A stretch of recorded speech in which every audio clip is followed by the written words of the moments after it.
Nananawagan ng power distributor ng Manila Electric Company o Meralco para sa pagpapatayo ng karagdagang mga planta ng kuryente dahil ang Luzon at Visayas grids ay ilalagay sa red at yellow alert.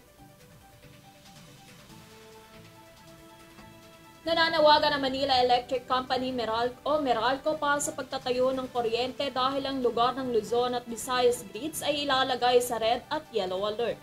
Ang tagapagsalita ng Meralco na si Joe Zaldariaga ay nagsagawa ng panawagan matapos ang ilang power plant na mawala ng kuryente na nagresulta sa National Grid Corporation of the Philippines o NGCP na isailalim sa red alert ang Luzon noong Martes. Ayon din sa Head of Utility Economics ng Meralco na si Larry Fernandez na ang demandang kuryente sa mga franchise area ng Meralco ay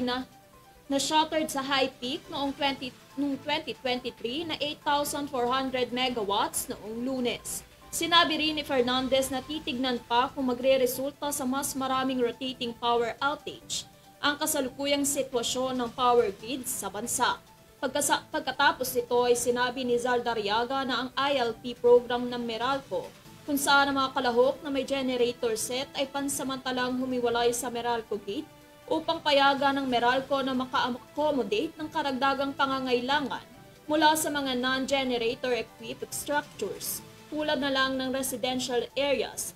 upang makatulong ng malaki sa pagtiyak ng tuloy-tuloy na supply ng kuryente. Inilagay muli ng NGCP ang Luzon at Visayas grid sa yellow alert noong Miyerkules. Ang isang yellow alert status ay nangangahulugan na ang reserbang enerhiya ay manipis sa mga apektadong lugar, habang ang isang red alert status ay nakataas kapag ang supply ng kuryente ay hindi sapat upang matugunan ang pangangailangan ng consumer at transmission grid na kinakailangan sa regulasyon.